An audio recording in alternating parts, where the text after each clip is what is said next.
Today is Monday, start of a new week. Let's do what's necessary to be world renowned. Let's take intentional, decisive action.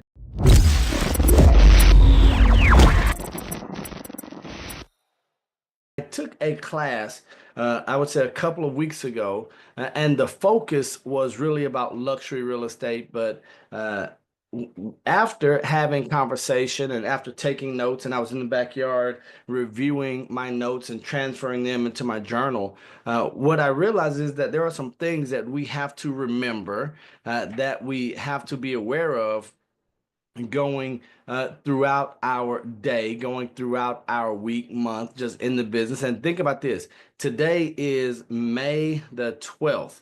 And so we are already in almost to the middle part of Q2, right? We were just talking about the New Year's and our goals for Q1. Q2 is almost halfway done, with April, May, June moving rapidly. And so we've got to continue to be consistent in that. And so these are some takeaways that I have here. And I want us to see how we can tie this into our business, into our lives, so that we are authentic, so that we're present, genuine. But I believe that if we do these things, that it's going to help us in our businesses, specifically. First, the overarching idea. There are two things here that I really want us to consider. Is that our goal is to help our elite client, whoever they are, get to their desired result faster, easier. And so here's something I have. It says, focus on shortcutting time to desired result for my elite client. So if we focus on shortcutting the time, the energy, the effort, the headaches to the desired result for your elite client, if that's going to be a buyer, seller, landlord, tenant, how do we make the process of where they're getting them from where they are to where they want to be, either a home seller, a home owner, landlord, tenant? How do we shortcut that? And I don't mean shortcut like cheating. I mean we leveraging our skills, our talents, our abilities, or connections. And one way to do that is what I have here, is to educate and attract more. And so we know that people, especially buyers, sellers in the market, especially today when they have no idea what's really going on. They think they know because they're watching TV and they're hearing all of the talking heads. We must educate and attract more. But because here, I have that we must help our elite clients believe they belong. And so what that means is that when we grow their knowledge, their confidence will grow. So if we have a potential home buyer, we must help them believe they belong as being a home owner. And the way we're going to do that is to educate them. The more we educate them with what is needed in the process, the more we educate them on what it looks like to go through the home purchase process, their knowledge is going to increase, and then their confidence is going to increase. And ultimately, that's how they're going to be attracted to us, and they're going to not only be attracted to us individually, but then their referrals will come in. That's why it's important for us to ensure that we are working with the right people. If we work with jerks, they're going to refer us jerks. If we work with good people, they are going to refer us good people. So I really want you all to lean in on your elite client avatar, or elite client profile, ideal client avatar, and figure out who it is that you want to work with, so that as we educate and attract, we're educating and attracting the right people so that we can live the lives and have the business that we want. A couple of ways that we're going to educate and attract. The first one is we want to have expertly crafted stories. What is your story in real estate? Either as an agent or who's a buyer, seller, someone that your elite client can identify with that you've helped through the process. We want to craft our stories. We want to know those handful of stories that when you talk to a stressed out home buyer or a home seller who is worried about getting value, do you have a story about helping an investor get into multiple properties and multiple deals? Can you talk about when you had a buyer that had a limited budget and you found them a property? We want to go ahead and think about that on the front end. And here's why: because great stories sell. right? So it's not our service per se as much as the story about the service that we offer. If you have great service, you're good. If you have a great story about your service, then you're going to be fantastic. We want to make sure that we're offering clear explanations. And this is going to require us to really know our stuff. Do you know your stuff good enough to explain it to a 5-year-old that could then explain it to a 5-year-old? If not, I'm going to encourage us. Let's go back and do some market research. Let's do some educating of ourselves to make sure we really know our stuff so that we can be better. And then right now, more than ever, it's really important that we leverage high resolution visuals, whether those are going to be photos, if it's going to be video. We really want high resolution visuals. And the reason we want that is because of this idea, this thing that we used to do back in school, maybe, but it was called show and tell, right? And it was where you had to bring something, show them, and then tell them about it. But we know more than ever, the showing part is valuable. We are visual creatures. So as we craft great stories, as we have clear explanations, we want to have something that we can show the people and then tell. So it might be the quality of your brochure. It might be the videos or the background images that we're using, the locations of where we're taking our photos, what's going to be attached to us as a brand or a business, because that's what's going to truly make all of the difference. Great stories, clear explanation, and then we're going to come in with high resolution visuals, either video or images. And so great stories sell. I want to remind us of that. I just mentioned show and tell. And now when we talk about show and tell, we have to focus on showing and telling our story as well. So I want to ask each of you, but this is a question for you to answer independently. Do you know your story? Do you know how to tell your story? And do you know how to leverage your story? Like, what is your story? And so this is something that I continue to use on almost a daily basis. So I keep it here on my desk, and this is my life map. And the reason I have my life map is the red things here. So this is nothing more than the things, the life of, or the map of my life. I put significant events that have happened here, and then the ones in red, those are part of my intentional stories that I'm telling in different parts of my daily life or in business. So there are some stories here about how I got involved in real estate, from working at Terminex. I was crawling under houses to selling multi-million-dollar houses. So if I can do it, you can do it, right? And so I know the stories that I can tell, right? And so I'm just encouraging you. Do you know your story? Do you know how to tell your story? But more importantly, do you know how to leverage your story, depending on who you are speaking with? You might have one long life story, but we're going to pull out scenes from our story so that when we are working with a single parent, a first-time buyer, a downsizing seller, maybe it's going to be someone from another country coming in. What scene in your story or in your movie are you going to tell to really leverage that?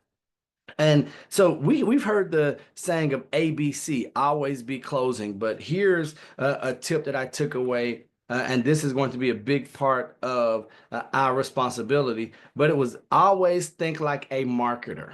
Always think like a marketer. So I know we are in the business of selling real estate, but really we're in the business of selling our services to sell real estate. And here's why always thinking like a marketer is so important, because the best marketer beats the best product or service. We've seen that. We see it all day, every day, where it's not the best product or the best person that wins. It's the one who is the best at marketing and promotion. Right now, we don't have to like it, but we do need to leverage that. And so part of being the best marketer that beats the best product or service, I have a question here that I would love for us to consider when we're doing our consultations, when we're doing our meetings. And that is, do I have the data to support my price or value? Now, that could be, do you have the data to support your price or value for the house, where you're listing or positioning price? Do you have the data to support your price or value with a buyer that you think where they should offer? And where we should go in the contract? Do you have the data to support my price or value, meaning how much we charge for individuals to work with us? Is it because you've done X number of transactions, or you've done difficult deals, or your years in the market? And so the question is, do you have the data to support your price or value? But it could be buyer, seller, our compensation there. So we want to make sure that we're asking those questions. And here's where, when we get into having the data to support our price or value, I took this down while I was in the class, and it says, my value is that I have something that others don't have. And that doesn't mean that we have a product that no one else can have, but there's something about each of us. And so that's why I was so glad when DeAndre mentioned about showing up, being present, but being authentic. And so I want to ask you, how much of your value is tied to something that others don't have? Your personality, your skill set, the way that you interact with people, how you show up. Because if very little of your value is tied to your je ne sais quoi, the something special that you have, then we become a commodity, because people don't need us to open doors anymore. They don't need us to buy or sell real estate. What they do need and desire from us is that little something extra, that's something different, that's something unique. And so that's where I encourage all of us to lean into whatever your skill is. DeAndre asked, he says, or he made the statement that we all must be aware of what we do best. Right. And he says, hey, if that's getting face to face, get face to face. If that's something else, if that's getting out there. And so that's why I jokingly mentioned to DeAndre, well, DeAndre, you got to cancel your plans. It's raining. You got to stay inside. DeAndre said, oh, no. Right, my name is DeAndre Braswell Quack, right? So he's part duck. He's and so this is where we have to know who we are, what we do best, and we have to ask, where does our value come from? Because if we have great value, then we have a brand, right? And so it says brands deliver value, commodities compete on price. And so I really want us thinking through this second half of Q2. Are you a brand or are you a commodity? Can you deliver value, or are you competing on price? The percentages, or the number before that percent sign, or the number after the dollar sign, is that the only thing that people are deciding whether or not they will use you? Or are they saying, I don't care how much she costs, I don't care how long it takes to work with him, they're my person. I want to use them. Because if we have that, now we are building brands. And you all know how much I believe in brands. I think that each of us has a personal brand that we must be intentional about creating, crafting, and leveraging. And then here, when we talk about doing business, doing a sale, a transaction, this is where I think one of the best questions that I wrote down from this class that I was in. And he asked, what is a sale worth to me? How much am I willing to happily invest to make it happen? What is a sale worth to me? How much am I willing to happily invest to make it happen? So this is talking about lead gen, your ad spend, whatever it is. It could be energy, right? How much are you willing to happily invest? So you all heard me talk about the listing, the overpriced listing that I took. So I am willing to invest that first 21 days on the market to see if we're going to get any activity, or if there's going to be an adjustment or a repositioning of the price, right? Am I willing to invest 6 months at that overprice? No, I'm not. I'll happily do it for 21 days, maybe even 30 to 35.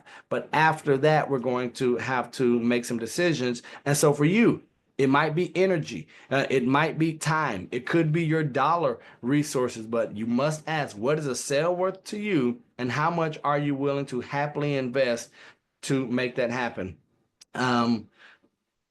Here, one of the under that part, it was advise, don't sell. So how do we get in the circle of trust? And one way that we have found to get into the circle of trust is through repetitive engagement. And this is where Key Person of Influence talks about oversubscribed from Daniel Priestley. But repetitive engagement leads to familiarity. How familiar are your people with you? So we want to be authentic, be unique. We want to be present, but we want to be repetitive, have repetitive engagement so that familiarity really does come through. And then the last thing that I have here, or there are two things that I have here. It says, be empathetic, be understanding, but be direct. So this is where I know Myron Golden, he always says, tell me yes, tell me no, but tell me now I got to go. Right? Tell me yes, tell me no, but tell me now I got to go. So we, as sales professionals, we want to be empathetic, we want to be understanding, but we also must be direct. We can't have people lingering and waiting and waiting. I'll get back to you. Hey, are you interested in selling? Yes or no? Because here's what I wrote down. I don't need the practice. I'm already good. I need motivated, qualified, elite clients, right? So that's one thing that I told the seller, like, hey, I don't need practice on how to market a home. I don't need practice on how to price or to see or doing open houses. I'm already good at that. I know that. I have the data to support that. I need motivated, qualified, elite clients. If that's not going to be you, if that's not going to be them, then tell me no. I got to go. And then my final quote that I have here is something I wrote last night in my backyard. It says, excellence isn't accidental. We must do what it takes to be world renowned. Right. And so I'm just going to ask us, knowing what our four pillars are: excellence, service, leadership, growth. Whether it's being present, being authentic, making sure that we're building a brand with value and not competing on price. The question is, are we doing what it takes intentionally? Because excellence is not accidental. Are we doing what it takes to be world renowned? And so those are the questions that I would pose. Those are some of the tips that I have here as a reminder for myself. So with it being rainy today, I'm going to be in here. I have about 8 people that I need to contact so that I can intentionally do those things that will yield the results. And so that's what I have for us today. Today is Monday, start of a new week. Let's do what's necessary to be world renowned. Let's take intentional, decisive action. Maybe that's going to be us sitting down and answering some questions for and to ourselves. I'll put this playback in the WhatsApp group as well as on the Facebook page. If you all need anything, I am available today after 11. Yep, I'll be available after 11 today. I love you. God loves you. There's nothing you can do about it. Don't be average. Be world renowned. Peace. Love y'all. Have a great day. Make the most of it. Bye.